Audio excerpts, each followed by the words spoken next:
কোনো pain killer নয়, state ভিতর থেকে ভালো করা করতে চাই। এখন এখন কি সন্তুষ্ট? আলহামদুলিল্লাহ। এখন আশেপাশে বলেন আমার পরিবার থেকে 4 জন আসার জন্য রেডি হয়ে আছে। 4 জন আসার জন্য রেডি হয়ে আছে। প্রিয় দর্শক, আমাদের অনেকে নি জয়েন্টে ব্যথা হয় বা পিএলআইডিতে ব্যথা হয়, কোমরে ব্যথার কারণে আমরা দাঁড়িয়ে বসে সুন্নত তরিকায় নামাজ পড়তে পারি না। আমরা কি করে বসে নামাজ পড়ি?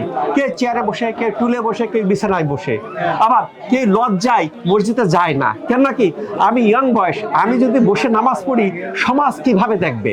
বুঝতে পারছেন? এই যাতে জটিলতাগুলো থাকে। আমার পাশে যিনি দাঁড়িয়ে আছেন এনার এরকম জটিলতাগুলো ছিল, আমরা ওনার মুখ থেকে শুনবো যে আপনার কি অসুবিধা ছিল বলেন। আমার ওই যে পায়ে সমস্যা ছিল স্যার, দাঁড়িয়ে নামাজ পড়া পারতাম না।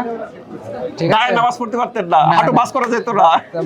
নামাজ পড়তেন কিভাবে? বসে পড়তাম। বৈশা? জি জি। তো মসজিদে যাইতেন না কেন? ওই যে লজ্জা, 12 জনে জিজ্ঞেস করতো কি হয়েছে, কেমনে কি এই বয়সে বাবারে এটা ওনার নিজের না। কাছে নিজের ছোট মনে হইতো, এই জন্য যাইতাম না, নামাজ পড়তাম বাসায়। বসে হ্যাঁ, বা বসে অন্য কোথাও পড়তাম। এখন আলহামদুলিল্লাহ মসজিদে যাচ্ছি আমি। শশী হাসপাতাল ট্রিটমেন্টের পরে মসজিদে যাচ্ছি। জি জি জি। কয়দিন ট্রিটমেন্ট এলেন? আপনি আমাকে 45 দিনের কথা বলছিলেন, তো আমার ইনশাআল্লাহ 20 দিনেই 20 দিনে আল্লাহ রেজাল্ট আসছে। এই যে প্রিয় দর্শকে যে কারো 10 দিনে, কারো 20 দিনে, কারো 30 দিনে, কারো 45 দিনে। এখন ইনি যদি এসে আমাকে চার্জ করে, স্যার আমি দেখলাম একটু আগে 10 দিনে ভালো হলো, আমারটা 10 দিনে ভালো করে দিতে হবে, আসলে তোমার অপারক। আমি তো বারবার একই কথা করো, ভালো করে বলে আল্লাহ তাআলা। আপনাকে 20 দিনে ভালো করবে না 10 দিনে ভালো করে আল্লাহ তাআলা। আমি কেন 45 দিন দিচ্ছি? অভিজ্ঞতার আলো। কারো 45 দিন লাগে।